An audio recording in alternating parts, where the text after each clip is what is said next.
Бөлшек деген теманы өтеміз енді. Бөлшек бұл бөлек дегенді білдіреді өзі. Бөлу деген затты көріп жүрміз. Көбейту, бөлу, қосу, алу дегендегі бөлуіміз бөлшек түріне өзгереді. Мына көріністі жазуға болады. А бөлінген Б дегенді А бөлшек һәм Б деп жазуға болады. Екеуі бір зат. Бұл жерде атама берілген бөлшектің үстіне бөлшектің алымы деп айтылады. Төменде тұрған санымыз болса қарымызға бөлшектің бөлімі деп айтылады. Бұл атамалары өзінің. Енді біздер бөлшектің үсті һәм асты деп айтып кете береміз. Біздер һәммесін атамасы менен алымы бөлімі деп айтып жүрмейміз. Бөлшектің екі түрі болады. Бірінші түрі дұрыс бөлшек деп айтылса, екіншісі надұрыс бөлшек деп айтылу керек. Енді анықтамасын айтамын. Дұрыс бөлшек дегеніміз бөлшектің алымы бөлімінен кіші сан болу керек. Бөлшектің үстінде тұратын санымыз төменде тұратын санға қарағанда кішкентай сан болу керек. Сонда ол дұрыс бөлшек деп айтылады. Мысалы, міне 2-ден 1. Бөлшекті екі түрде оқуға болады сосын.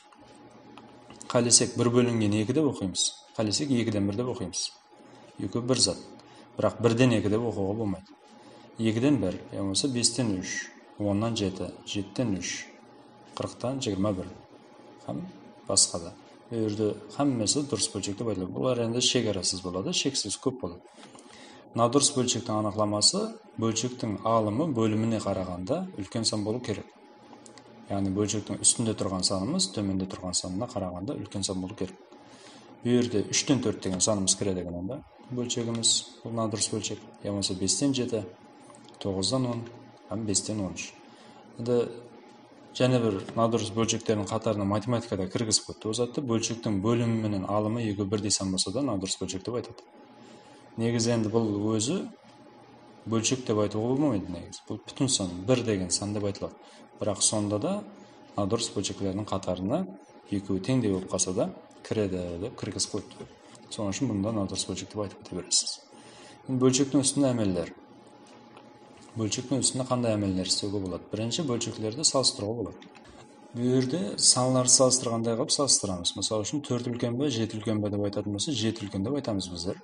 Енді тап сондай қылып бөлшекті есап береді, соларды салыстырып беруіміз керек. Қайсысы үлкен екенін айтуымыз керек. Мысалы 5-тен 3 һәм 8-ден 7 деген бөлшектерді берді. Қайсысы үлкен деп жатыр. Салыстырудың ең асат жолдарының бірі көбейту жолымен пайдаланамыз. Бұл жерде 8 менен 3-ті көбейтіп, мына бөлшектің астына жазамын 24. 5 пен 7-ні көбейтіп, мына бөлшектің астына жазамын 35. Осы санлардың қайсысы үлкен болса, сол санның туысындағы бөлшегіміз үлкен болады. Мысалы 24 пен 35-тен 35 үлкен, соның туысында 8-ден 7 тұрды, онда 8-ден 7 үлкен деп айтамыз. Кейінгі бөлшектер салыстырып көреміз. 7-ден 6 һәм 8-ден 5. 8 менен 6-ны көбейтемін, төменге жазамын 48. 7 мен 5-ті көбейтемін, һәм 35 деп жазамын. Қайсысы үлкен? 48 үлкен. 48-ның туысында тұрған бөлшек 7-ден 6, онда сол бөлшек үлкен деп айтамыз. Кейінгі бөлшегіміз 11-ден 9 һәм 9-дан 7. 9-дан 9-ды көбейтеміз 81. 11 мен 7-ні көбейтсем 77. 81 үлкен, онда 11-ден 9 бөлшек үлкен деп айтамыз. Кейінгі істейтін затымыз бөлшектерді қысқарту. Бөлшектерді қысқарту дегенде қандай да бір бөлшек берілсе, сол бөлшегімізді алымы менен бөлімін екеуін бірдей санға бөлу керек деген сөз. Екеуін екі түрлі санға бөлуге болмайды, екеуін бірдей санға бөлу керек. Бірден тысқары. Яғни бірге бөлуге болмайды. Бірге бөлгенмен ешқандай ештеңе өзгермейді. 10-ды бірге бөлген қайтадан 10 шығады, сонымен тұра береді. Ол қысқарту деп айтылмайды. Біздер не қыламыз енді? Екеуінен 5-ке бөлсек болады. 10-да 5-ке бөлінеді, 15-те 5-ке бөлінеді. Екеуін 5-ке қысқартсам, 10-ды 5-ке қысқарттым, 2 қалды деп жазылады міне. 15-ті 5-ке қысқарттым, 3 қалды деп жазылады. Сонымен ауысқан санларымыз неше? 3 пен 2. Содан таза бөлшек пайда етіп жазамыз. 3-тен 2 деген жауап келіп шығады. Енді бұл жерде 15 пенен 10-ның 15-тен 10 деген менен 3-тен 2 деген екеуі бөлшектің мәнісілері бірдей. Айырмашылығы бұл қысқартылған версиясы. Мысалы, сіздер Бахадыр деген адамды Баха деп шақырасыңыз. Doğru ма? Алишер дегенде Алеш деп шақырасыңыз. Тап сондай, бұл 15-тен 10 деген бөлшектің 3-тен 2 деген қысқартылған версиясы. Енді біздерде тестте қысқартылған версия беріледі. Мына көріністе берілмейді есаплар. Жауаплар мына көріністе шықса, оны қысқартып 3-тен 2-ге айналдырып кетуіміз керек болады. Кейінгі бөлшегіміз 18-ден 12. 2-ге қысқартамын. Бірден адамның ойына келетін сан бұл 2. 2-ге қысқартамыз соның үшін. 12-ні 2-ге бөлеміз 6, 18-ді 2-ге бөлеміз 9. 9-дан 6 деген бөлшек шығады. қараса қайтадан қысқартуға болады. 2 және 3-ке бөлінеді. Онда 2-ні 3-ке және қысқартамын. 6-ны 3-ке бөлемін 2, 9-ны 3-ке бөлемін 3 қалды. 3-тен 2-ден жауап келіп шығады. Енді бұл жерде жақсылап ітібар берсеңіз, біздер 2 жұмыс істедік. 2-ке қысқарттық, кейін 3-ке қысқарттық. Соның үшін ең басында бөлшек берілген кезінде іләжі барынша үлкен санды ойлап табу керек. Мына 2 бөлінетұғын ең үлкен санды ойлап табсаңыз жақсы болар. Қазір мен мына жердің өзінде 2-ні 6-ға қысқартуға болады дегенімде бірден мына жауап шығарады. Мысалы 6-ға қысқартсам 12-ні 6-ға бөлсем 2 қалатындай сан, 18-ді 6-ға қысқартсам 3 қалады деп бірден жауапты айтуға болатын еді. Соның үшін іләжі барынша үлкен санды ойлап табу. Кейінгі санымыз 120 бөлінген 3600. Бұл жерде ең бірінші қысқартуға болатын санларымыз бұл нөлдер. Нөлдерді қысқартып жіберуге болады. Бөлшектің үсті менен астынан бірдей штуктағы нөлдерді қысқартамыз. Бірдей штук дегеніміз жоғарыдан біреуін өшірсем, төменнен де біреуін өшіруге болады. Төменнен 2-ін жоғарыдан біреуін өшіруге болмайды. 2-нен біреу, яғни 2, 3 деп қысқарту болады. Қазір біздер біреуден қысқарта аламыз. Мына тәріпте біреу бар дек, одан басқа нөл жоқ. Қысқартсақ, міне санымыз әдеуір кішірейді. 120 12-ке айналды, 3600 360-ға айналды. Енді бұларды қысқаратын ең үлкен санды ойлап табамыз. 12 деген санға бөлінеді. 12-ні 12-ке бөлсем 1, 360-ды 12-ке бөлсем 30 деген сан келіп шығады. Сонда 30-дан 1 деген жауабымыз қысқартылған түрі келіп шығады. Кейінгі әмеліміз бұл бөлшектерді қосу қамалы. Бөлшектерді қосатын кезімізде, яғни алатын кезімізде бөлшектің бөлімдері я бірдей болып келеді, я қарқилы болып келеді. Қазір бірдей болып келетін версияны көріп аламыз, одан кейін қарқилысын көреміз. Екеуінде 2 түрлі ұсырда істейді. Егер де бөлшектің бөлімдері бірдей санлар болса, ол санның өзі өзгеріссіз тұра береді. Бөлшектің бөлімі. Яғни асты беті ешқандай зат өзгертпейміз, тұра береді, үсті бетін қосамыз. 3 пен 1-ді қосамыз. Сонда 5-тен 4-тен жоқ болады. Көрдіңіз, 5 болып тұр, бөлімдері 5-лер болып тұрған үшін, мына жақта да 5 болып жүріпті. 5-ке 5-ті қосып жіберме. Қосуға болмайды оны, тек қана үстілерін қосасыңыз.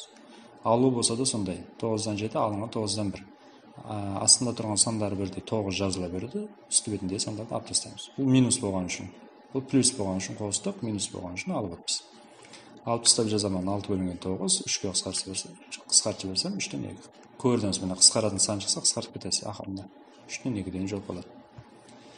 Енді бөлшектің бөлімдері қарқилы. 7 мен 21 деп келді. Бұл жерде 7 мен 21-ді қосып жіберуге болмайды. Бұл жерде не зат? Сан ойлап табу керек. Ұлыма бөлім деп айтылады бұл сан. Ол қандай сан? Мысалы үшін ұлыма бөлім ойлап табасын. Сол ұлыма бөліміміз мына жерде тұрған санларға бөлінетін сан болу керек. 7 менен 21-ге бөлінетін сан 21 деп айтсақ болады. 21 себебі 7-ге бөлінеді, 21 21-ге бөлінеді соның үшін. Енді бөлеміз. 21 7-ге бөліп шыққан санды мына 5-тің дәрежесіне жазам. 21 21-ге бөліп шыққан санды мына 4-тің дәрежесіне жазам. Бұл санларды не үшін жаздық? Қазір көбейтеміз бұларды. 5-ке 3-ті көбейтем 15 болады.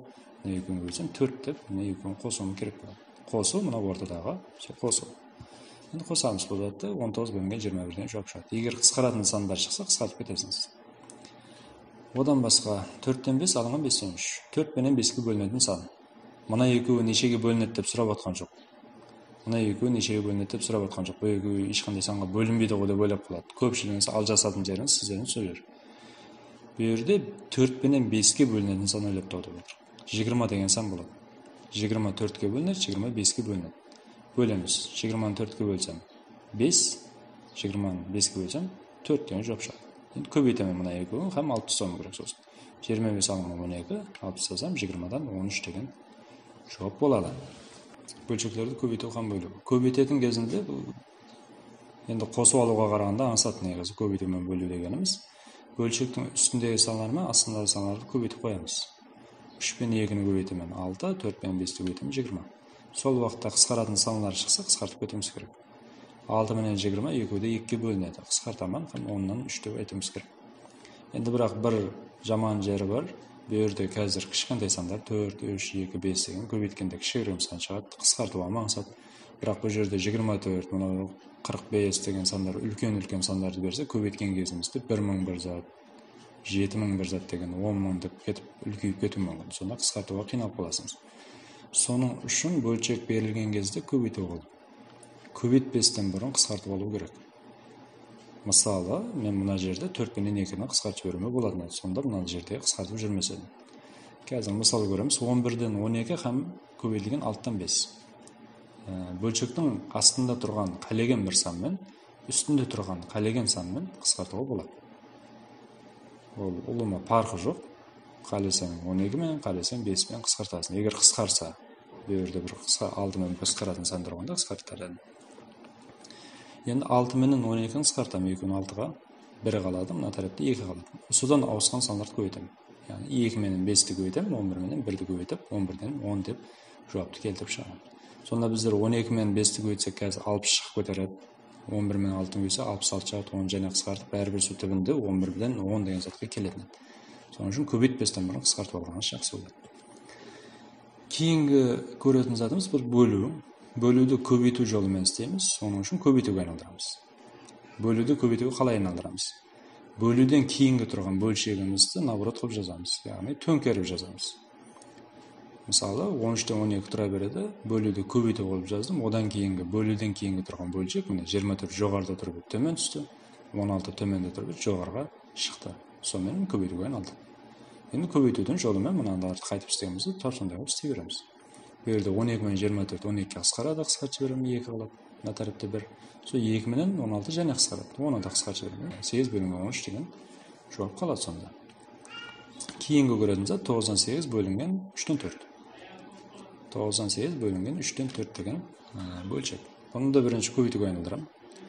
9-дан 8 тұра береді, 3-тен 4 деген затты 4-тен 3 қылып жазамын. Оны көбейтуге айналдырамын. Енді 8 мен 4-ті 3 пенен 9-ы қысқартып жібереміз. Судан ауысқан сандар 2 мен 1 көбейтемін, 3 мен 1-ді көбейтсем, 3-тен 2 деген жауап кеп шығады.